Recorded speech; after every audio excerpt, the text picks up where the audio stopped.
Hello everyone and welcome back to my YouTube channel. In today's video, we're gonna continue talking about the Japan Airlines crash, the Airbus A350 that crashed into Haneda Airport on top of a Dash 8 smaller plane. There's already evidence that it was a runway incursion indeed, and that small aircraft, the Dash 8, was not supposed to be there at that very point on the runway before the Airbus A350 landed.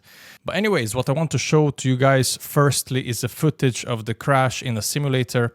So this was done by Captain Airplane, that's the name of the YouTube channel, and we're just gonna take a look at this landing right here. Of course, it was during the night, so this is like a recreation and it doesn't show that. This is supposed to be the Dash 8, the smaller de Havilland aircraft. It was doing some emergency operations for earthquake victims in Japan.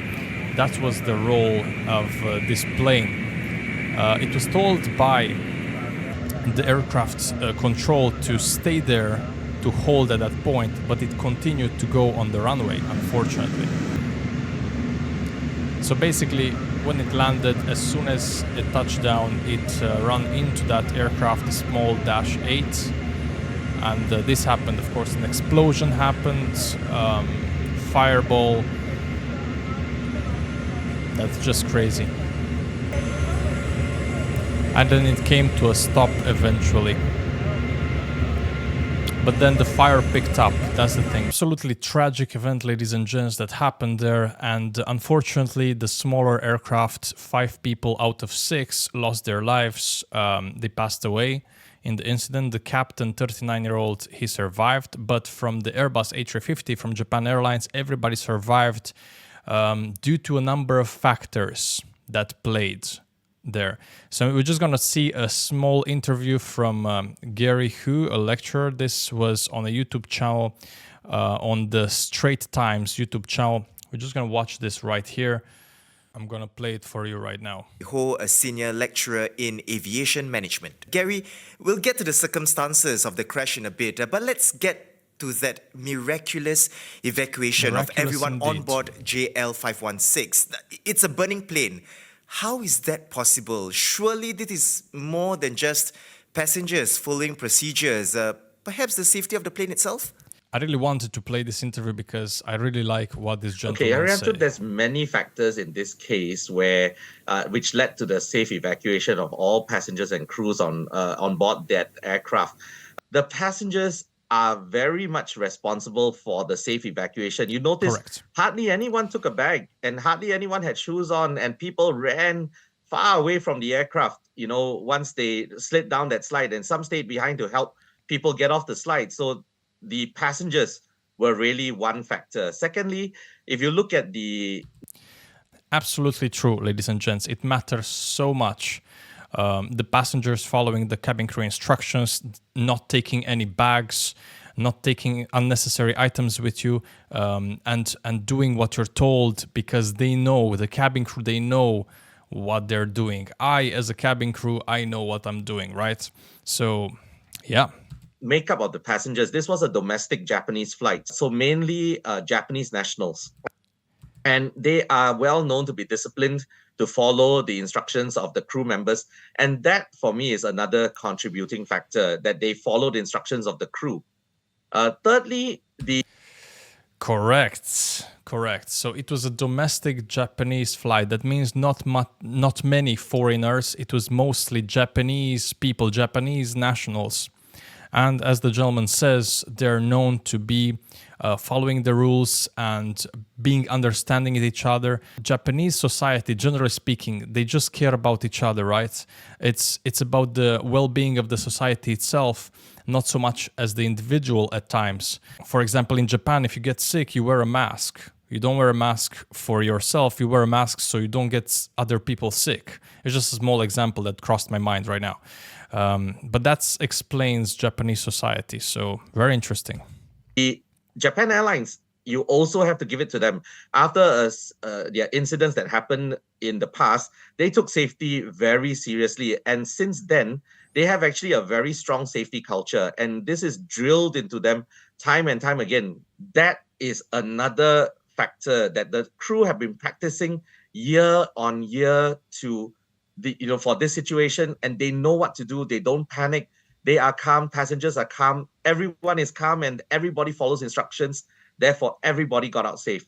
Now, another factor would be that this was a relatively new aircraft. It was an A350-900, and this aircraft is only 2 years old. This aircraft is made mainly of composites. And when you see the accident happen, you would have noticed that the aircraft was literally on fire. Okay. And yet, when you see videos of people filming within the interior of the cabin, it was very, very calm. There was hardly any smoke. The aircraft insulated the interior very well. And also, the aircraft held itself in place. It hardly broke apart. So these factors, right, all these factors combined together gave everyone a really good chance of survival. So basically, the Airbus A350, a new aircraft, the pinnacle of aviation in commercial aviation, let's say, helped with this incident, because probably if you take a different older aircraft, a different makeup of the materials and the body panels and everything, it might have broken apart and the incident might have been much worse with a lot of casualties, right? So the fact that it was this Airbus A350-900, a new plane, it also helped with the incident. And there's many people saying, oh, but it burned down to ashes. Eventually. Well, of course it will burn, because you have like 1,000+ degrees there of kerosene and fire. It will eventually burn, but it held its structural integrity up until that point, which is very important for this particular incident, right? I had a few comments on my YouTube channel recently, and they said that the orders for this aircraft will increase in the next period because of this situation, because aviation experts, they see how sturdy the plane is and how well it did in this incident. So Airbus will have a lot of orders for this plane because of this. So that's a very interesting comment, and probably it's true. Because airlines, they want a safe plane to be on, and by no means this incident was in any form the fault of Airbus. Actually, being the Airbus A350 helped rather with the incident. So, Gary, investigations into the circumstances of the crash are ongoing. What could they entail, and where would investigators start? Well, any aircraft investigation is very, very thorough. So their accident bureau would have probably started investigations by now. They would be reviewing all the videos. They would be looking for the black boxes of both the aircraft, and then at the same time reviewing all the ATC recordings. And in this case, it is known that the ATC did give the instruction to the Coast Guard aircraft to hold short of the runway, but somehow the aircraft went into the runway. So we don't know what happened and what caused that to happen right now. Now, not to jinx anything, but what should we do if we get caught in a similar situation, Gary? Like I have always mentioned to everyone, your life is more important than anything else. So please leave everything behind and get out of the aircraft calmly and orderly. Now, the other few tips that I would give you is to have your important documents and important items with you throughout the flight. Don't leave it in your bags, right? I mentioned this on my previous video, and it's something that I do on my flights when I'm a passenger, right? I always keep the passport with me, and I always keep my phone in my pocket. Sometimes I keep also my wallet in my pocket. So those items are with me at all times, and in case an emergency situation happens, I don't have to reach for my bag. Now, if my bag contains laptop or whatever else it contains, it doesn't matter. It will be in the crash, whatever. It will stay there. I don't care about it, because what's more important is my own life, and and the life of the other passengers around me, of course. As you guys know, if you pick up your bag, you waste precious time, and then the other passengers wanting to disembark, wanting to evacuate the aircraft will be waiting for you. So it's not advisable by any means to pick up your bag in an emergency situation. A good example for future incidents, if anything happens, so that passengers have more culture about this kind of situation and what to do and what not to do, of course. Like your passport, your phone, because these are things that you will need. And for me, when I travel, I have it with me all the time. Thirdly, follow instructions of the crew. Follow them. They are there for your safety, and service is just usually a minor component of what they do. They are there for your safety. I can't reiterate this enough. Pay attention to the safety video. It is played time and time again for you to know what to do in an emergency. Fun fact, I mean, not really fun fact, but Japan Airlines, in the safety video, they contain a small part about evacuation procedures and how you should behave in an evacuation and how to even slide down the slide. So that's very interesting, and I think that safety video also helped with this incident because passengers that pay attention, they actually know what to do based on those types of videos. I'll revise that maybe in a future video. And if you keep paying attention and you keep remembering what is said in that video, it eventually gets into your mind. Yeah, so this is an example of an aircraft with 4 slides deployed on each side, how it looks from above. And you remember that what to do when the time comes.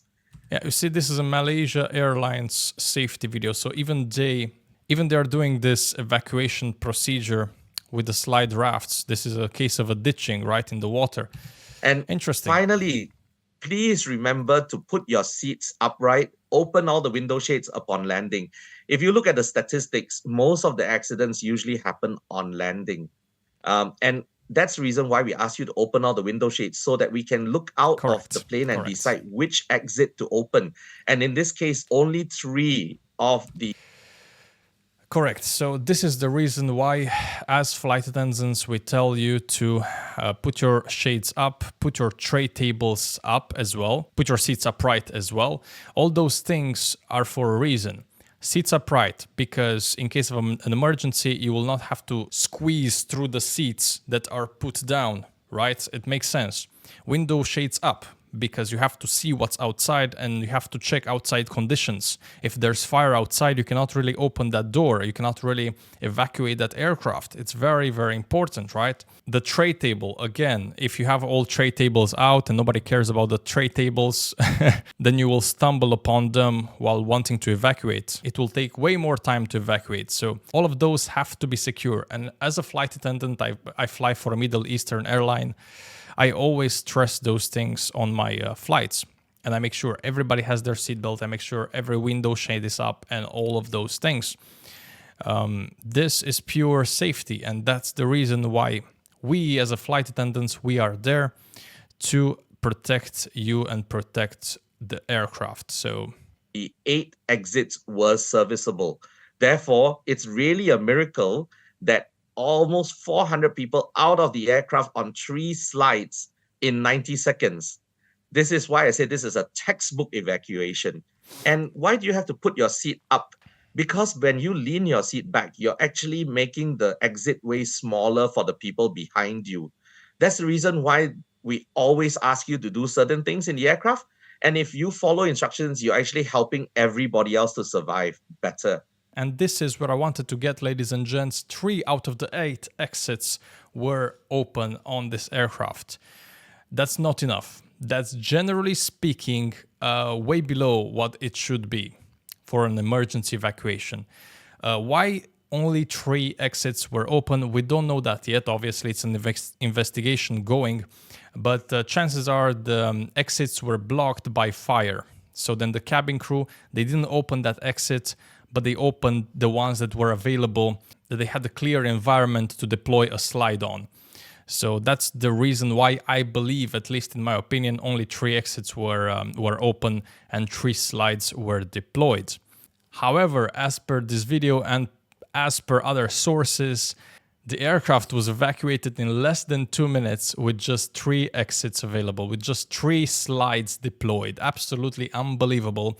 And that's a testament of what discipline can do, at what the professionalism of the cabin crew can do. No regulations when it comes to the aircraft and how many exits does a plane need in case of emergency situations. I will say this, the aircraft has to be evacuated within 90 seconds as per the manufacturer while full of people. This is the textbook manufacturer requirements.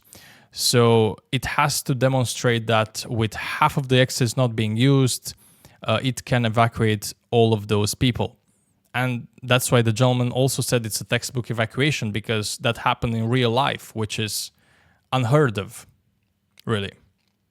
So in this video, we're just seeing some wreckage of the aircraft the day after. Obviously, it's on the side of the runway, and it looks burnt.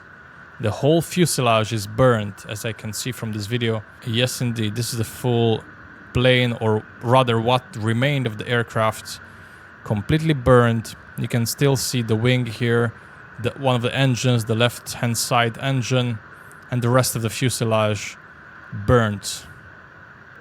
And right now there's a full-on investigation into what's happening. A lot of people searching for different things on this aircraft. I believe one of them would be also the black box. One black box was recovered, which was the one from the Dash 8, the smaller aircraft. But unfortunately, there is no signs of the black box on the Airbus A350. I guess it will take some time. Nevertheless, the Airbus A350, a beautiful airplane, now deemed as well safe, being tested in a real life situation, that's for sure. Ladies and gents, please let me know in the comment section down below, what do you think about this event? What are your thoughts on this? I hope you enjoyed the video and the coverage I made about this incident. It is quite tragic, but at the same time, as I said before, it is a miracle that happened here. As a flight attendant myself, I find this cases fascinating because it also gives me a blueprint of what should I do and how should I act at that very point within an emergency. So it's very interesting to see on camera, to see on video what's happening inside the aircraft and outside the aircraft during an emergency as a study kind of thing. Yeah, thank you very much for watching. Until next time, like, subscribe, all of that good stuff. See you guys on the next one.